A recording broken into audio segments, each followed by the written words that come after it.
De l'esprit à la chair. La structuration des corps humains. Jusqu'ici, nous avons vu comment l'esprit, dans sa descente, a lentement condensé sa lumière pour devenir substance. Nous avons observé comment les rythmes du cosmos, portés par les hiérarchies, ont imprimé leur signature dans les éléments et les métaux. À présent, il nous faut descendre plus loin encore dans l'organisation du corps humain lui-même pour en révéler la logique profonde, la symphonie silencieuse, l'architecture spirituelle.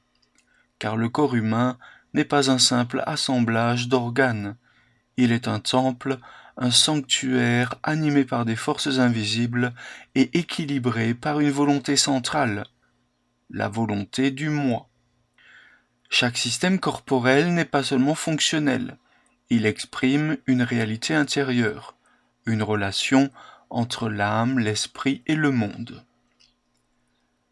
L'homme est un temple à 3 pôles. Rudolf Steiner nous l'a montré avec clarté. L'homme est structuré selon 3 pôles physiologiques, chacun correspondant à un niveau de conscience, à une zone de l'âme et à un rapport spécifique au monde. Tout d'abord, la tête, avec le système neurosensoriel. Ce pôle est celui de la pensée, de la perception, de la représentation.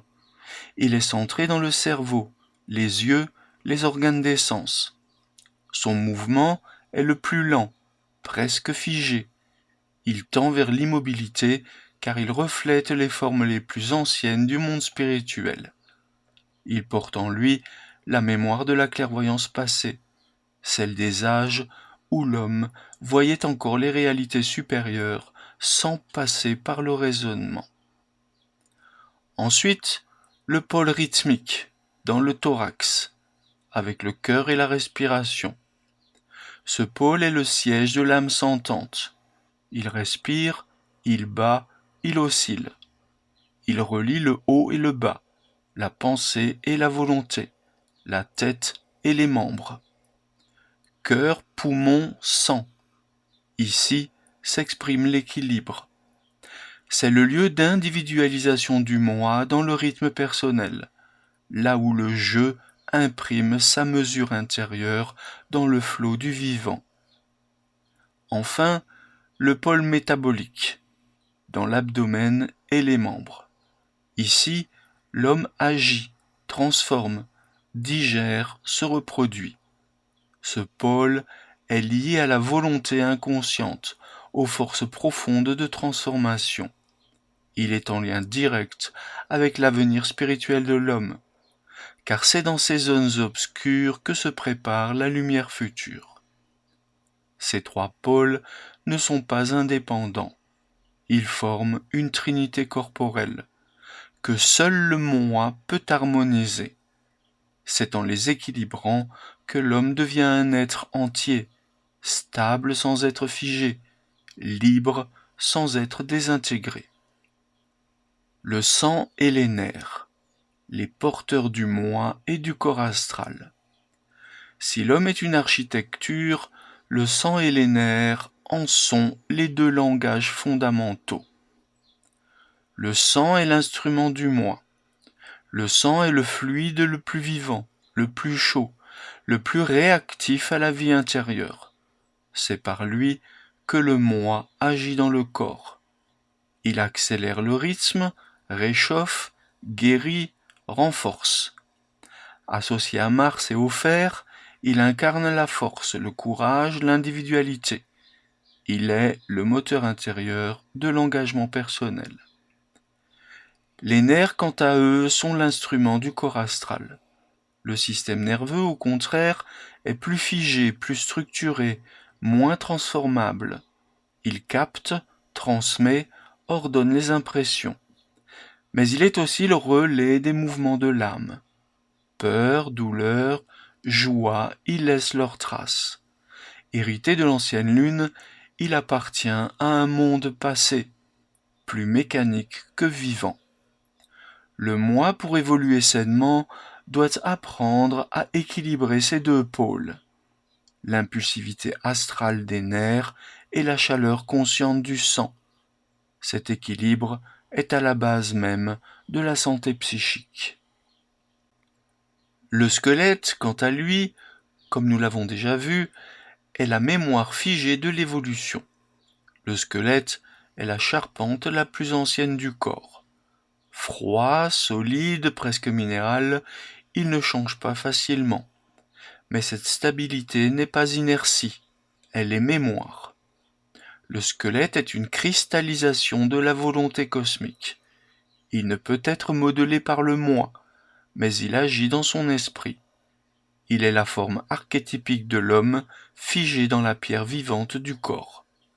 L'évolution future consistera à spiritualiser cette forme, à la rendre expressive, mobile, inspirée, comme chez les artistes ou dans les gestes eurythmiques. Les organes, quant à eux, sont les expressions d'êtres spirituels. Chaque organe n'est pas une mécanique isolée. Il est le fruit d'un acte spirituel, l'incarnation d'une intention supérieure.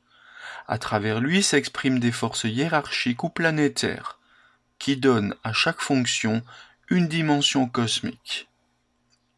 La fonction spirituelle du cœur est d'être le centre du moi, un centre de médiation. La fonction spirituelle du foie concerne le métabolisme, la conscience obscure. La fonction spirituelle de la rate concerne le rythme intérieur, le filtrage. La fonction spirituelle des reins est l'équilibre et la polarité. La fonction spirituelle des poumons est la respiration, le rythme cosmique. La fonction spirituelle de l'hypophyse est la porte de l'âme vers le corps. Et enfin, la fonction spirituelle de l'épiphyse est le lien avec le moi supérieur.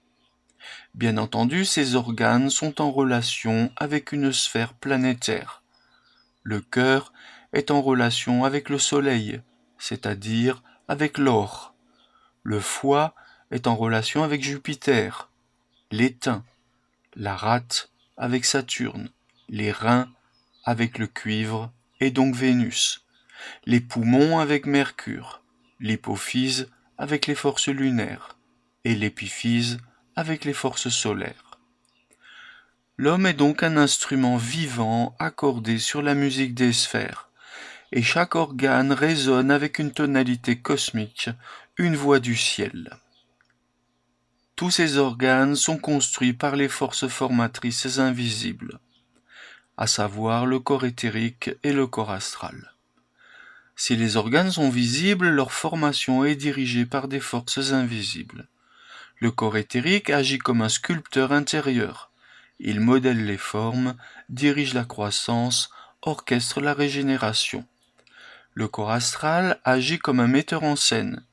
Il anime, colore, excite ou affaiblit selon les états de conscience. Toute maladie, toute déformation naît d'un déséquilibre entre ces forces et l'impulsion centrale du moi. La santé consiste à restaurer l'harmonie entre l'être spirituel et son temple corporel. Nous le voyons, le corps humain est loin d'être un objet, il est un cosmos. Chaque os, chaque fluide, chaque organe est le souvenir d'un acte divin, une pensée devenue forme, un rythme devenu fonction. Observer le corps avec cette conscience, c'est apprendre à lire l'homme comme un texte sacré, où la sagesse du monde se fait chair. La prochaine étape, dans le prochain podcast, sera d'explorer comment le karma et la réincarnation permettent à cette structure de devenir l'instrument de l'individualité spirituelle, une individualité non figée mais évolutive.